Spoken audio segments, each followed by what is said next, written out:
border area ng Iran at Pakistan, may mga biker na hindi lang simpleng bumabiyahe. Ang karga nila, hindi pizza, hindi parcel, kundi mga galon at talagyang punong-puno ng gasolina na kapag nagkamali ka lang ng galaw, maging ikaw at ang pangarap mo, sabay-sabay kayong magliliyab at mawawala sa usok. Isang maling liko, isang checkpoint, isang spark. Pwede sila maging instant lechon na walang sarsa sa gitna ng disyerto. Pero bakit nila to ginagawa? Kahirapan, diskarte o sistemang sablay? Ito ang nagliliyab na kwento ng bikers smuggling sa Iran.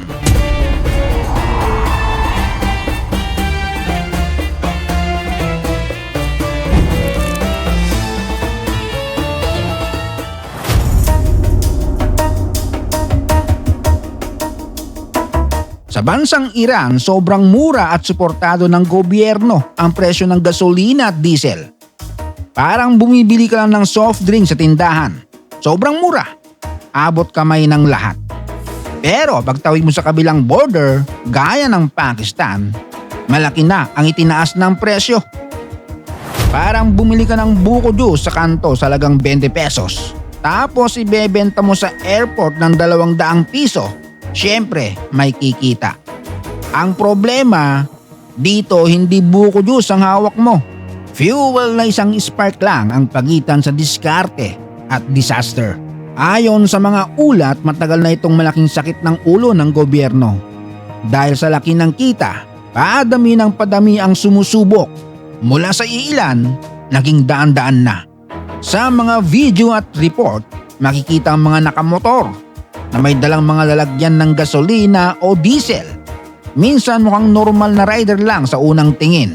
Pero pagtingin mo sa likod, hindi backpack, hindi delivery box, hindi helmet na extra, hindi si kumare na palasakay, kundi mga container ng fuel. At dito nagsisimula ang tunay na katatakutan.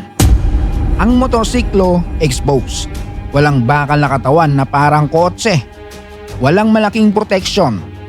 Kapag nadulas, nasagi, nabangga o nagkaroon ng apoy, hindi lang rider ang nasa peligro, pati mga kasabay sa kalsada. Hindi ito fast and furious. Ito ay fast and funeral kapag nagkataon. Sa takbong kasing bilis ng mga kamote rider, araw-araw nilang hinaharap ang init na parang may nakaangkas na demonyo na bagong ligo sa impyerno. Samahan pa ng alikabok na panira sa kanilang baga. Tapos yung dadaanan nila, parang kalsada sa probinsya ng Quezon na parang ginawa para saktan ng likod at puwet ng mga motorista. At dumagdag pa sa excitement ang mga nagpapatrolya na nasasabik silang makita. Ang border ng Iran at Pakistan, lalo na sa Balochistan region, hindi yan parang checkpoint lang sa subdivision. Natatanungin ka kung kanino ka pupunta. Dito malawak ang lupa, walang hanggan ang init at tuyong-tuyo ang lupa. May mga daang liblib, daang walang pangalan at mga lugar na parang nakalimutan na ng mundo. Mga pwestong mahirap bantayan, kaya doon sila dumadaan. At kapag sinabing may organisasyon o network, huwag mong isipin na lahat sila ay mga boss na naka-Amerikana. May maleta at may mamahaling tabako, hindi. Ang mga nakikita mo sa kalsada, ang mga bikers, tagabuhat at mga tsuper, sila ang mga simpleng tao lang. Sila ang nasa pinakailalim. Sila ang nagtitiis sa init na parang iniihaw na ang balat nila. Sila ang nanginginig sa takot sa bawat pagliko. Sila ang amoy usok, amoy langis at amoy pawis. Habang ang mga tunay na may-ari at utak sa likod nito nakaupo lang sa malamig na opisina, naka-aircon, malinis ang damit, kumakain ng masarap at nagbibilang ng pera, habang ang mga nasa baba ay nagbibilang ng bawat hininga. Yan ang brutal na katotohanan ng negosyong ito. Ang malaki ang kita, siya ang laging nasa likuran at ligtas. Ayon sa datos, halos kalahati ng diesel na pumapasok sa Pakistan ay galing sa ganitong paraan. Kaya hindi lang ito simpleng isang rider, isang galon, malawak ito, malaki ang demand at may mga taong yumayaman habang ang iba ay naghihirap at namamatay. Pero hindi lang aksidente ang kalaban nila. May mga pulis, may mga bantay ng border, may mga baril, at may mga kwentong karahasan na nakakatakot pakinggan.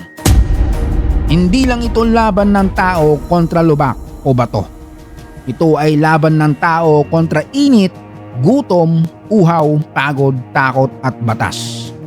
At ang pinakamasakit at nakakayak na bahagi, kapag may nangyaring masama, nahuli man o namatay, ang nababasa mo lang sa dyaryo o balita, smuggler caught, fuel carrier killed, illegal cargo seized.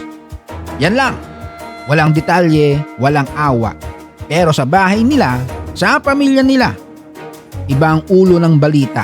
Paano na sila kakain? Paano na ang pag-aaral ng mga anak nila? Doon mo mararamdaman na hindi lang langis at gasolina ang issue dito. Kapag may fuel smuggling na malakihan, hindi lang ito kayang pandarin ng isang rider na may 2 galon sa likod. May supply, may buyer, may tagalipat, may tagatago, may mga taong marunong umiwas sa bantay. Kaya kapag sinabing anti-smuggling operation, dapat hindi lang puro paghuli sa pinakamadaling makita. Hindi pwedeng rider lang ang laging target, habang yung mga nasa tuktok ng chain ay parang multo. Walang pangalan, walang kaso, walang pananagutan.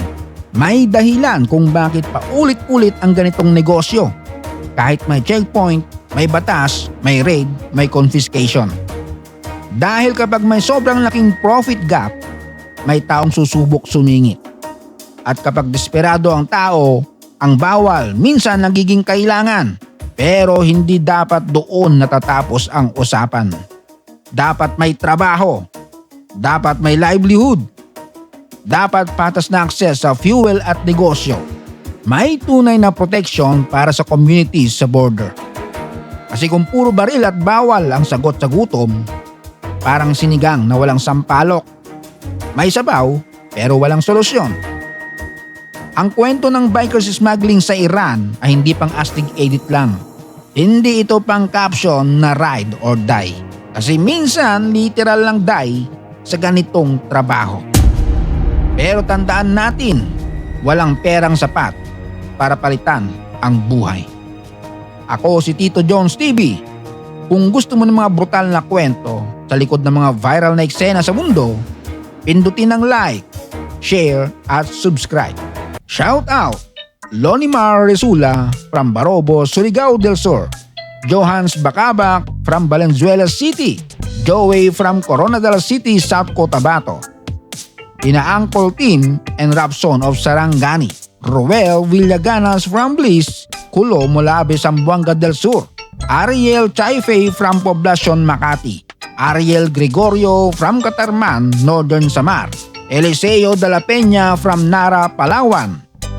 Happy birthday kay tindahan ni Aling Nena. Mami Karen ng Cagayan de Oro. Sabio Paul Peter Cantuba na nasa Japan. At kay Napoleon Dictado from Tatay Napandakan. Salamat sa panonood. Hanggang sa muli.